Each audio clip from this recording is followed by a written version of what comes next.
Muito bem, pessoal. Depois da nossa linha básica de estética, aula passada, beleza? A gente vai dar continuidade, então, agora aos assuntos de química. Pessoal, no começo do ano eu tinha comentado para vocês que a química, basicamente, ela se divide em praticamente 4 áreas. A geral, beleza? A gente abandonou a partir do momento que a gente terminou a estequiometria, beleza? A química inorgânica, que a gente vai tratar na próxima aula, sobre ácidos, bases, essas coisas aí, beleza? A fisicoquímica, que é a parte mais temida pelos estudantes, que são a parte dos cálculos, então que relaciona realmente com a física, né? Tem muita ligação com a física. E por último, a química orgânica, que é aquela última que a gente vai tratar lá no finalzinho do nosso curso, beleza? De química. Mas agora, pessoal, a gente está iniciando a parte de fisicoquímica, então. O primeiro tópico que a gente vai ver é o estudo dos gases, beleza? E vai estar lá na página 112 da nossa apostilinha. Então, vocês podem acompanhar todo o nosso conteúdo a partir da página 112, então, beleza? Eu vou disponibilizar também esse slide, tá bom, pra vocês? Mas, assim, é um resuminho da nossa apostila. Então, todo o conteúdo tá lá, mas eu também vou disponibilizar o PowerPoint aqui pra vocês. Se vocês acharem necessário estudar por ele, vocês aí façam o que for melhor pra vocês, beleza? Então, hoje a nossa temática, então, é o estudo dos gases, beleza? Primeiramente, vamos caracterizar esses gases. Lá na nossa primeira aulinha, a gente comentou sobre vários aspectos, então, sobre os 3 estados físicos da matéria, que era o sólido, o líquido e o gasoso, que na química a gente chama de fases de agregação da matéria. O quanto as partículas estão próximas, o quanto elas estão longe uma das outras, beleza? O estado gasoso, né, ele é caracterizado, então, por possuir, forma e volume indefinido. Lembra lá, o sólido era aquele com forma e volume definido.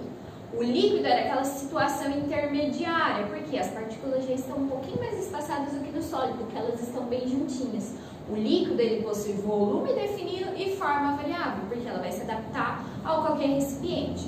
O gasoso não, o gasoso é aquele que não tem nada definido, ele é totalmente indefinido, beleza? Ou seja, ele tem um volume indefinido e uma forma indefinida. A forma é fácil para a gente imaginar. Por exemplo, a quantidade de gás que nós temos aqui nessa sala.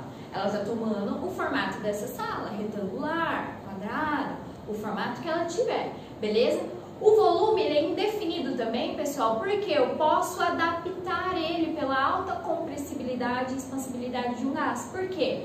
Como estão as partículas no gasoso? Bem espaçadas, elas têm bastante espaçamento entre elas. Então, por isso que ela vai ter uma forma indefinida e um volume indefinido. Ela vai se adaptar àquilo que vai moldar, é o recipiente que vai moldar, então, que vai conter esse gás, então. Beleza?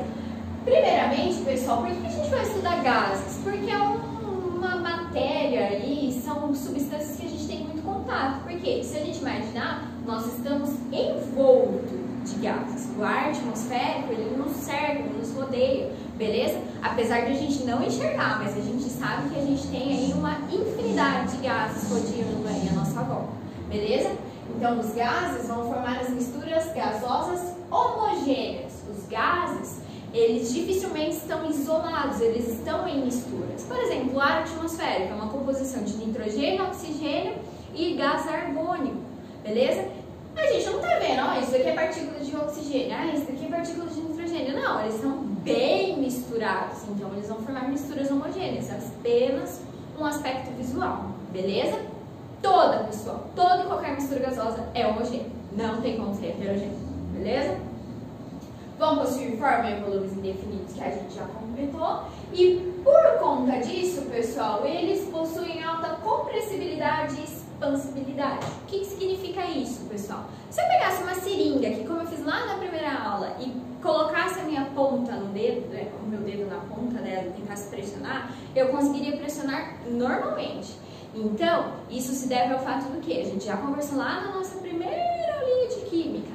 Isso se deve ao fato por conta dos espaçamentos entre as moléculas. Então, elas estão bem espaçadas, a partir do momento que eu tento comprimir elas, elas se aproximam e elas conseguem ocupar um determinado volume, um determinado recipiente e tudo mais, beleza? Então, os gases são caracterizados pelo fator de comprimir alguma coisa, também pelo fator de expandir, beleza? Eles conseguem facilmente ocupar um espaço bem grande e um espaço bem pequeno. Então, essas são as propriedades principais dos gases.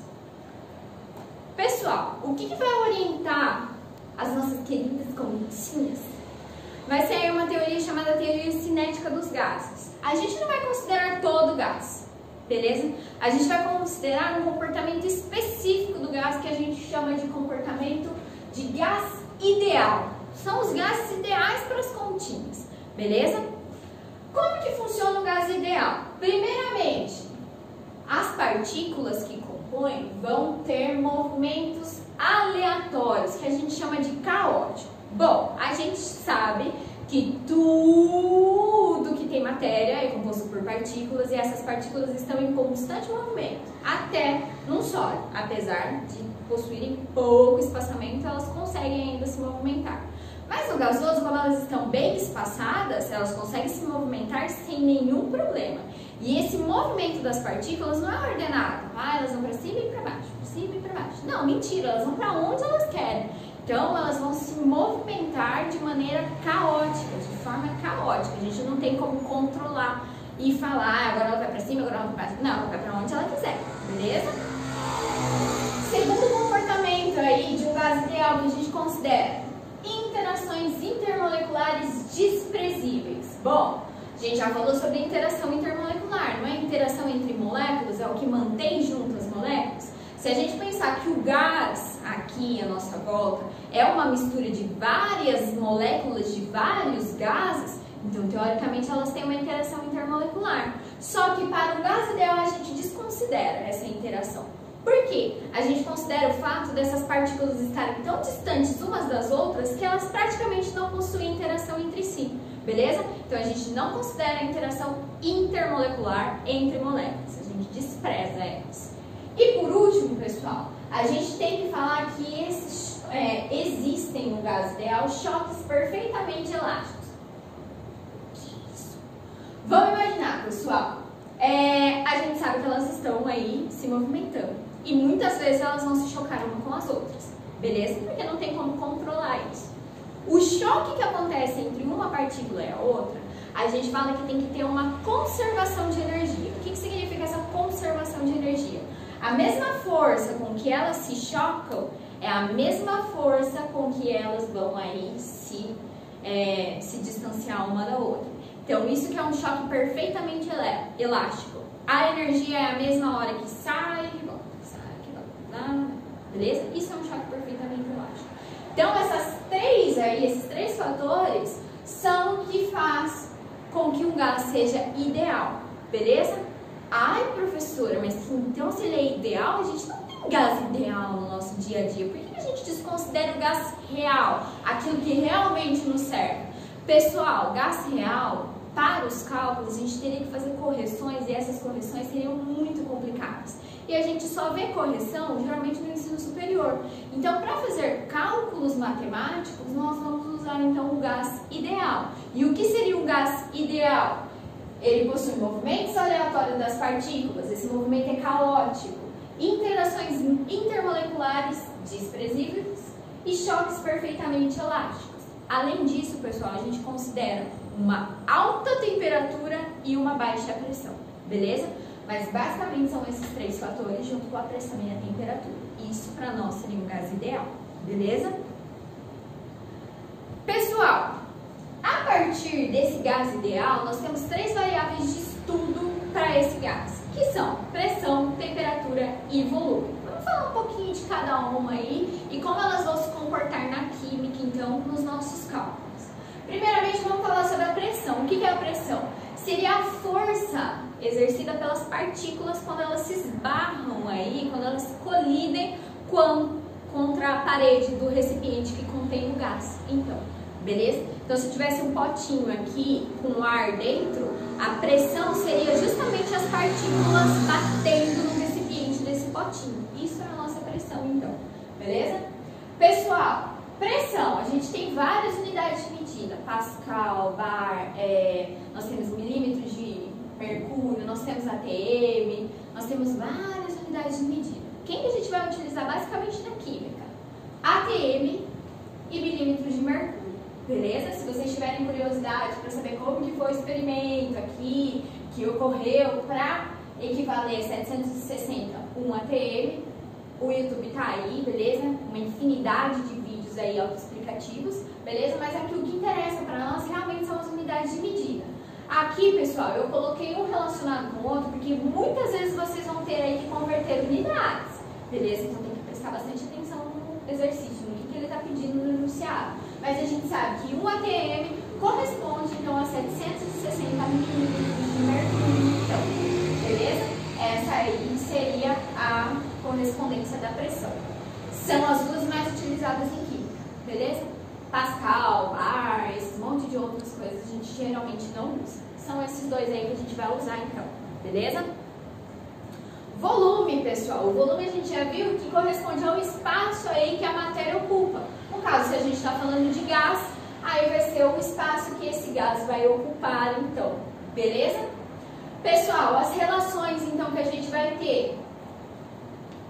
1 decímetro cúbico é equivalente a 1 litro, beleza? O litro ele é correspondente então a 1000 centímetros cúbicos. E 1000 centímetros cúbicos corresponde então a 1000 ml, então, beleza? Então aqui a gente tem várias conversões então, beleza?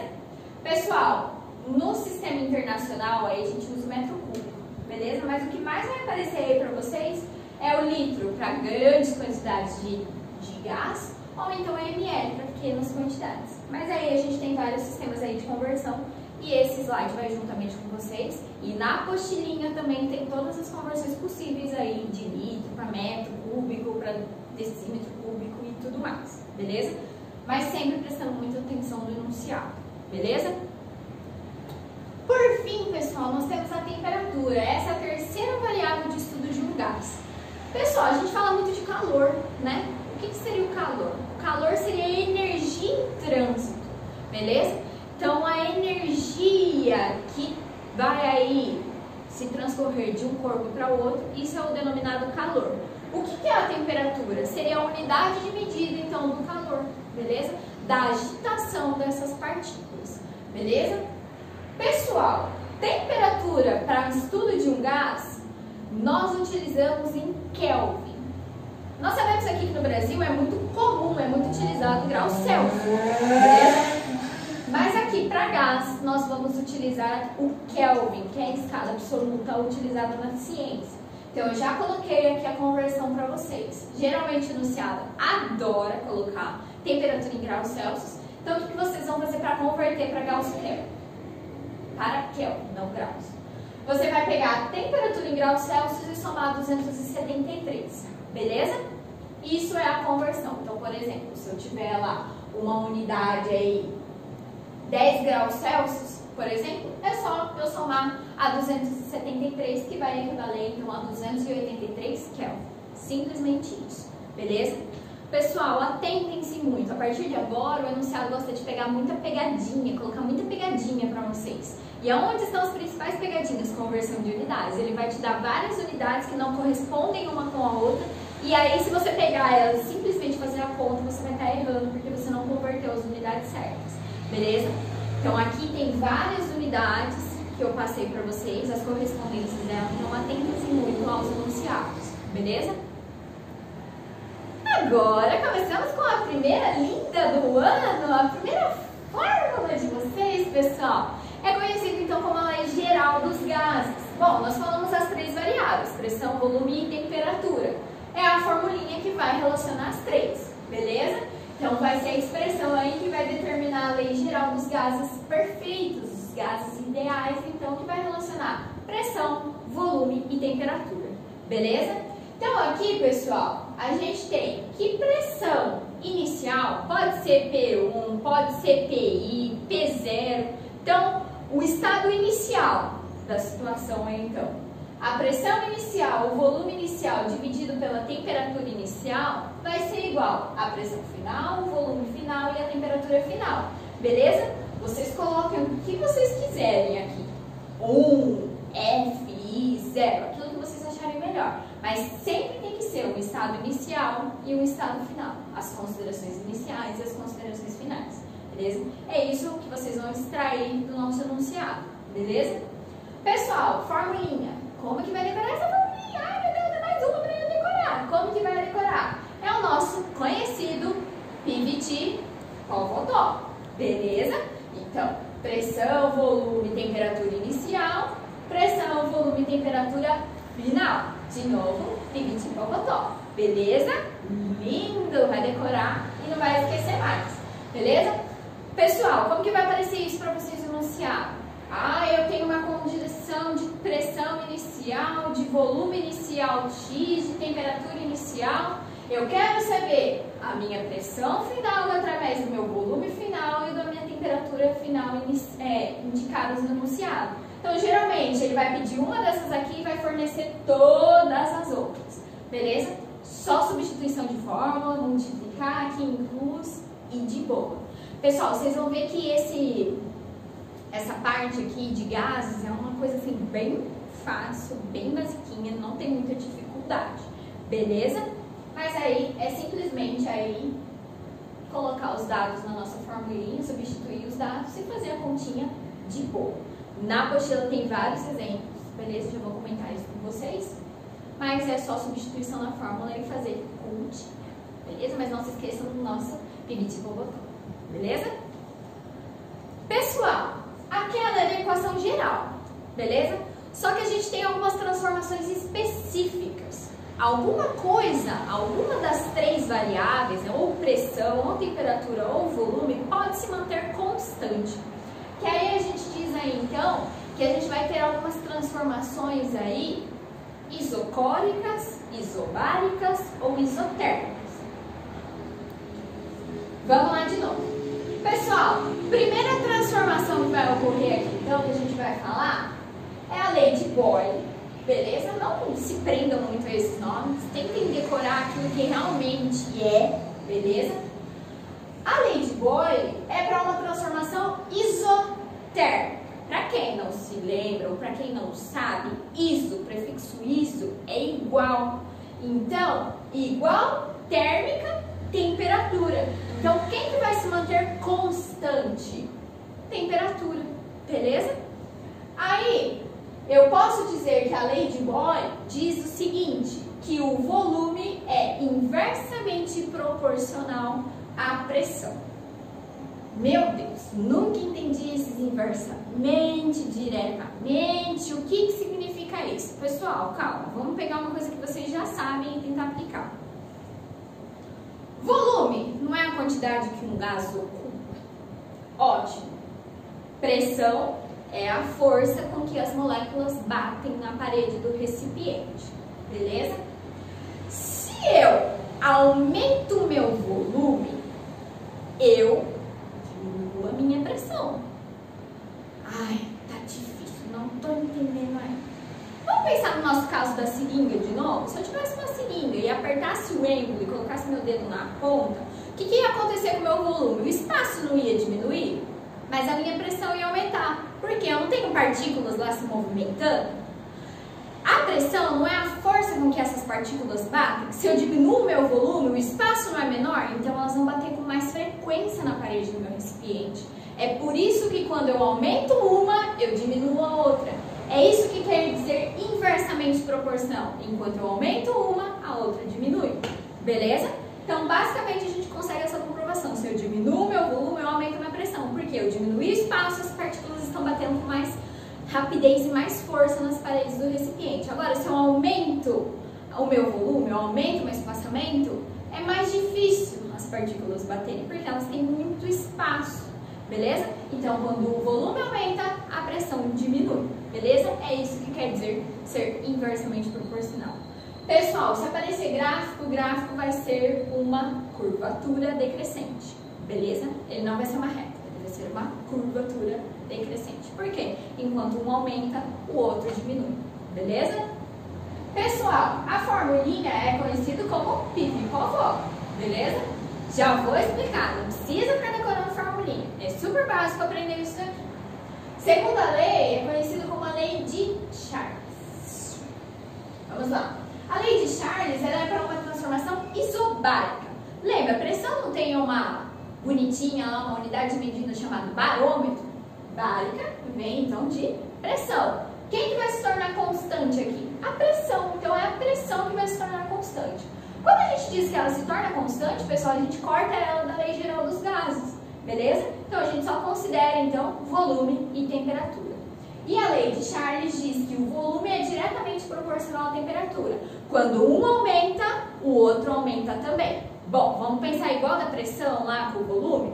Se eu aumento o meu volume, eu aumento o espaçamento. E a temperatura não é aquela que mede a movimentação das partículas? Se eu aumento o meu espaçamento, as partículas conseguem se movimentar com mais facilidade, aumentando então a temperatura. É isso que quer dizer então a lei de Charles.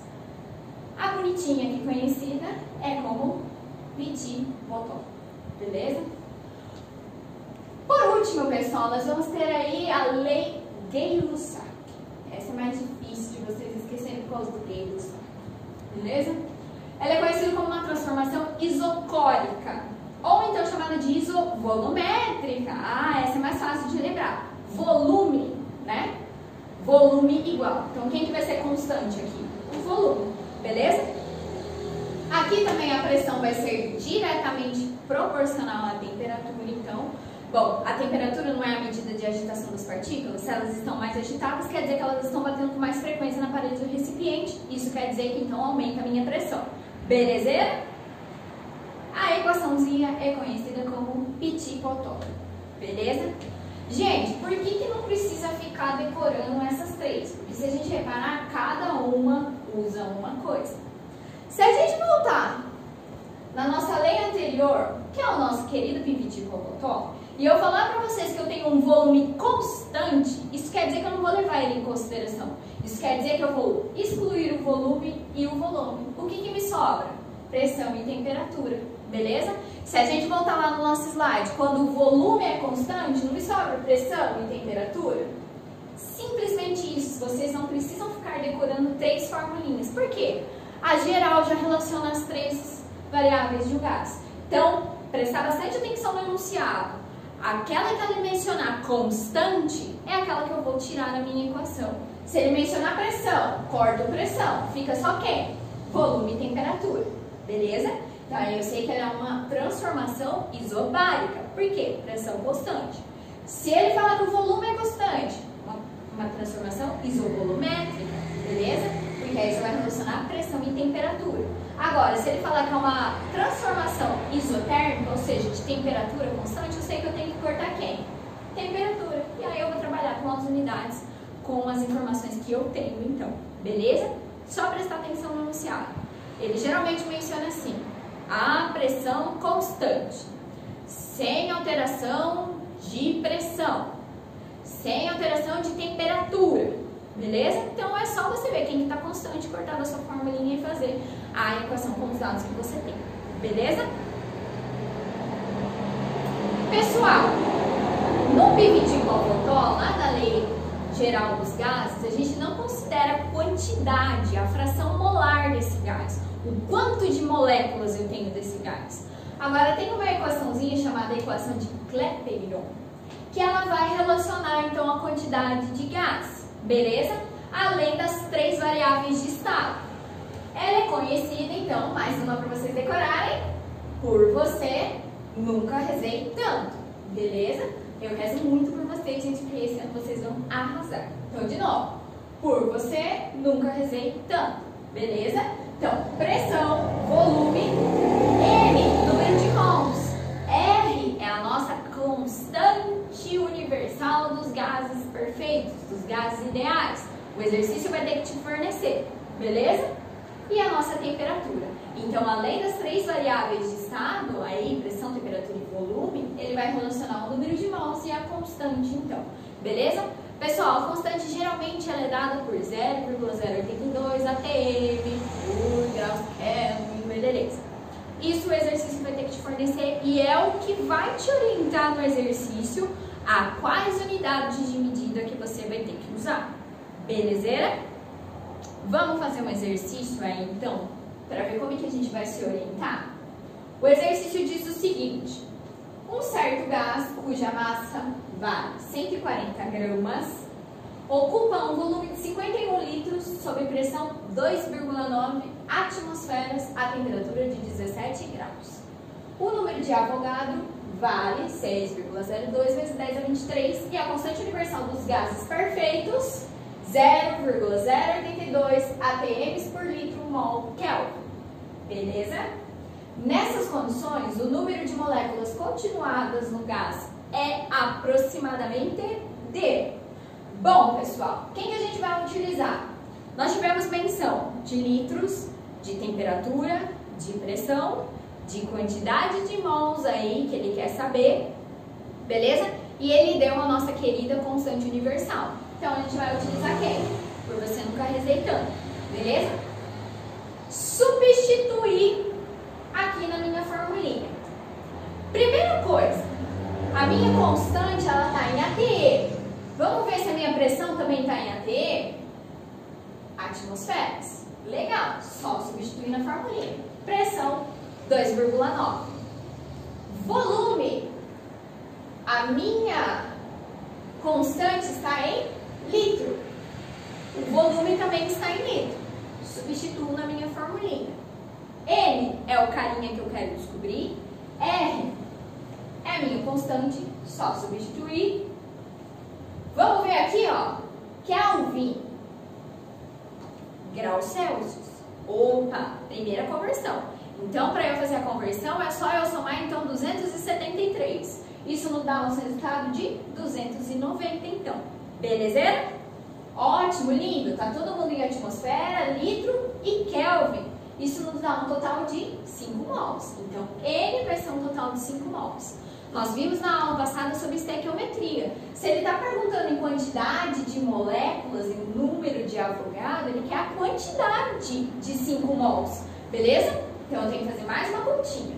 Se um mol possui o número de Avogadro, 5 mols vão possuir quanto? 3,01 vezes 10 a 24 moléculas. Beleza? Esse é o total de moléculas, então. Professora, por que você não parou, então, no número de mols? Beleza? Eu achei o número de mols ótimo, essa é a quantidade. Por quê? Ele quer a quantidade de moléculas. Lembrando lá da nossa aula passada, o mols não é correspondente a 6,02 vezes 10 a 23 moléculas, é a quantidade de moléculas que ele quer, não é a quantidade de mols. Então, eu tenho que fazer a correspondência, beleza? Se 6,02, 5 vai equivaler, então, a 3,01 vezes 10 a 24. Pessoal, não tem segredo. É substituir na formulinha. Mas, primeira coisa, é se atentar, então, à nossa constante. Ela vai te dar as unidades de medida que ela quer, beleza? E aí, vocês vão ter que ver se tem que fazer a conversão ou não. Belezeira? O exercício tem que te fornecer, então, a constante universal e você tem que fazer aí os cálculos necessários. Beleza? Para finalizar, nós sabemos que as misturas gasosas, pessoal, como eu disse para vocês, é muito difícil a gente encontrar gases isolados, sozinhos. A gente encontra geralmente eles todos juntinhos, em misturas. Se o exercício te perguntar sobre um determinado gás, nós temos condições de responder sobre aquele determinado gás. Porque até então era o número total de partículas daquele gás. Mas se ele me perguntar sobre um específico, a gente utiliza aí a lei de Dalton. A gente tem condições, então, para julgar, então, qual vai ser a proporção daquele gás, a pressão daquele gás, o volume daquele gás. Então, a gente tem aí que a pressão de um gás A, que eu estou denominando aqui, seria a pressão total multiplicado pela fração molar desse gás. Sendo que a fração molar desse gás é dado pelo número de mols deste gás dividido pelo número total de mols do sistema, então, beleza? Então, se ele perguntar sobre especificamente um gás, se ele falar assim, eu tenho uma mistura de oxigênio com nitrogênio, qual vai ser a pressão parcial do gás oxigênio? Opa, pressão parcial, ele não quer saber do sistema no todo, ele quer saber somente do oxigênio. É isso aqui que eu vou utilizar, então, beleza?